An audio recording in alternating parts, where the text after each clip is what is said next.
CM ಕುರ್ಚಿಗೆ towel ಹಾಕಿದವರಿಂದಲೇ ಮೂಡ ಹಗರಣ. ಡಿಕೆಶಿ ವಿರುದ್ಧ ಕುಮಾರಸ್ವಾಮಿ ಆರೋಪಕ್ಕೆ ಸಿಎಂ ಟಾಂಗ್ ಕೊಟ್ಟಿದ್ದಾರೆ. ಬಹಳಷ್ಟು ಜನ ಸಿಎಂ ಆಗೋದಿಕ್ಕೆ ಟವಲ್ ಹಾಕಿದ್ದಾರೆ.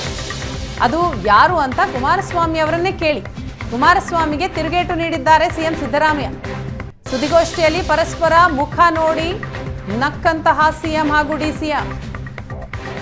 ಸಿಎಂ ಕುರ್ಚಿಗೆ ಟವಲ್ ಹಾಕಿದವರಿಂದಲೇ ಮೂಡ ಹಗರಣ ಆಗಿದೆ. ಡಿಕೆಶಿ ವಿರುದ್ಧ ಕುಮಾರಸ್ವಾಮಿಯನ್ನು ಆರೋಪ ಮಾಡ್ತಾರೆ. ಆ ಆರೋಪಕ್ಕೆ ಸಿಎಂ ಸಿದ್ದರಾಮಯ್ಯನವರು ಕೊಟ್ಟಂತಹ ಟಾಂಗ್ ಇದು.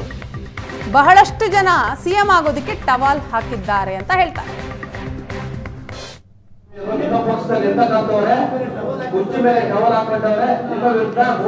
ಏನ್ ಬಹಳ ಜನ ಚೀಫ್ ಮಿನಿಸ್ಟರ್ ಆಗಬೇಕು ಅನ್ನೋರೆಲ್ಲ ಟವಲ್ ಹಾಕ್ತಾರೆ.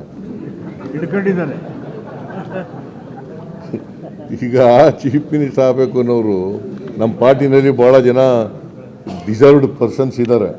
ಅವರೆಲ್ಲರೂ ಟವಲ್ ಹಾಕ್ತಾರೆ. ಕೆಲವರು ಹಿಡ್ಕೊಂಡು ಟವಲ್ ಹಾಕೊಂಡು ಹಿಡ್ಕೊಂಡು ನಿಂತಿದ್ದಾರೆ. ಈಗ ನೀವು ಕುಮಾರಸ್ವಾಮಿನೇ ಕೇಳಿ ಯಾರು ಅಂತ.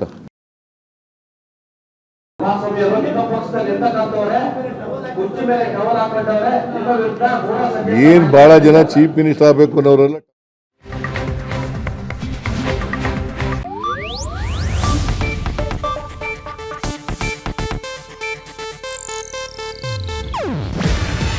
ಇದು ಏಷ್ಯಾನೆಟ್ ನ್ಯೂಸ್ ನೆಟ್ವರ್ಕ್ ಪ್ರಸ್ತುತಿ. ನೀವು ನೋಡ್ತಿದ್ದೀರಾ ಏಷ್ಯಾನೆಟ್ ಸುವರ್ಣ ನ್ಯೂಸ್.